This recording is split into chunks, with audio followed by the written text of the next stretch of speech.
HEH Productions. Yeah, HEH Productions. All right, let's get straight to it. Rick Ross, 50 Cent. Rick Ross, 50 Cent beef, that shit started like 2008. Somewhere around that time. I know it was right before the Deeper Than Rap album. Rick Ross claimed that he saw 50 Cent at the BET Awards and 50 tried to act funny. Some shit like that. And ever since then, he ain't felt right about him. 50 say he ain't even see Ross. I believe 50 because at this time, Ross needed to do something, to capitalize. So I think, Ross did what 50 do to everybody else and baited 50. And 50 went for the bait thinking that he was just going to run over Ross, but it wasn't that simple.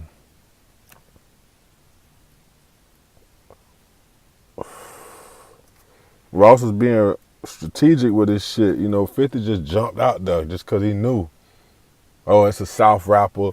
I slaughter this fat nigga, whatever. Ross was playing around with him, but still was winning the whole time playing. Ross hopping on all these New York beats. I'm talking about like deep New York beats and just going at 50, going to 50 hood, shooting videos, all that shit.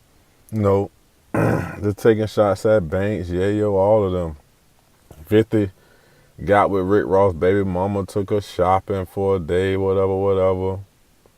Even she tried to jump in and throw Ross under the bus, but none of that shit ain't work. Through all of that shit, Ross remained untouchable. And that was crazy for G on it, because that was like one of their first beefs that they couldn't just end. They normally destroy careers, shut niggas down, everything. Not this time. Shit, bass drop, officer down. That shit ain't even get acknowledged. Ross blew past that shit. All that lyrical shit was out the window. Shit, 50 dropped gang of diss tracks. He even changed himself to Pimpin' Curly or some shit. Whatever the nigga name was when 50 changed himself to the nigga with the Jerry curl and was walking around pimping and making fun of Rick Ross and all that. None of that shit was working. That shit was just bouncing off of Rick Ross. And then all the people in the streets, they was siding with Rick Ross because at this time, nobody ain't really want 50 around no more. 50 was dying down. Plus the streets was going against him. So niggas was featuring Ross on shit, hopping all on Ross shit, letting Ross come to their neighborhood, do their thing, giving Ross all kind of free passes everywhere he went. So they ain't make that shit easy at all.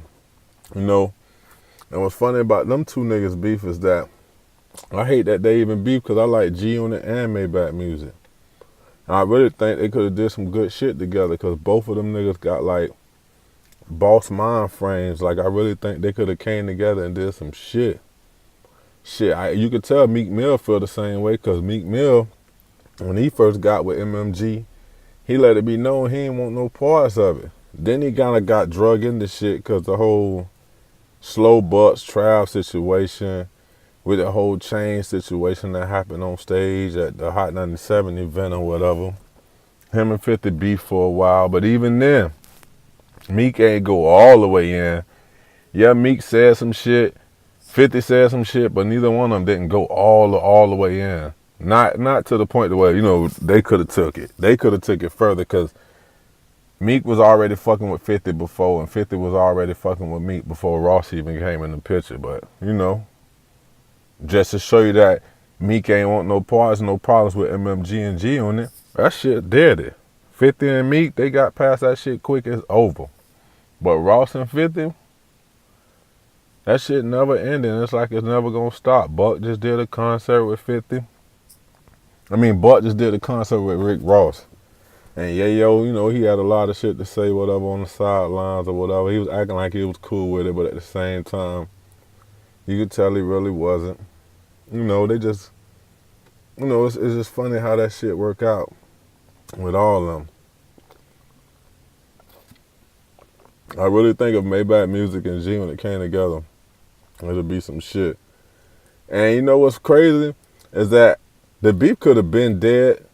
It really wasn't taken serious by either side until the whole 50 involving Ross' baby mama and his kids, Ross involving hiring 50's son. Once these things got said and these things got done, it made their beef official.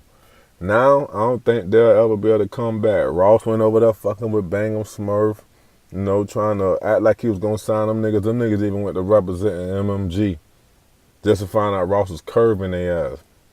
Now they feel like Ross and 50 some fuck niggas, you know. And another thing that's funny about 50 and Ross, both of them call each other rats. 50 called Ross a rat because of his whole correctional officer pass. And Ross called 50 a rat because of his whole Supreme Team / Murder Inc. pass. It's just funny as hell that they both call each other rats and they both got shit in their books. But, you know, I fuck with 50 heavy, man. Shout out to his TV show, Power, 50 Channel or 50 Network, whatever that shit called. You know what I'm saying? Everything he into, I always fuck with 50. I got all 50 video games. I done pretty much got into everything 50 put out. Same as Ross. Shout out to Ross and his reality show and whatever else he got coming. You know, Ross just opening up. So, you know, Ross gonna have plenty more shit coming. 50 a businessman, so he gonna have plenty of shit coming. That's why I just wish them boys to get it together. You know, let's not forget about the gunplay incident at the motherfucking, I think that was BET Awards. They caught Gunplay outside, and Gunplay got locked out the doors, but MMG got locked inside, and Gunplay got locked outside, and G when they caught him outside and whooped his ass.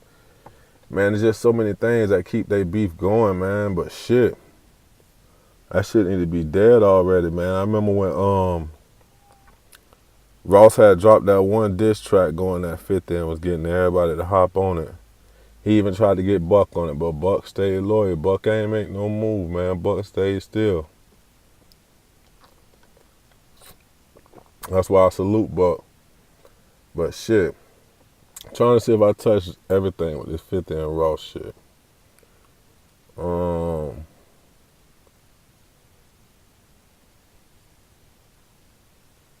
I mean, that's about it. Shit, 50 go to Miami how he want to. Ross go to New York how he want to. Nobody don't never get injured. Nobody don't never get touched. So it can't be that big of a problem. You know what I'm saying? I hope them boys squash that beef. Let's move forward and make that good music. I want to hear that double MG, G on it shit. And, you know, I know the bosses going to make it hard. You know, 50 and Ross will never come together. But I think the niggas around them could come together and eventually make them come together. But we shall see as time go by. Salute.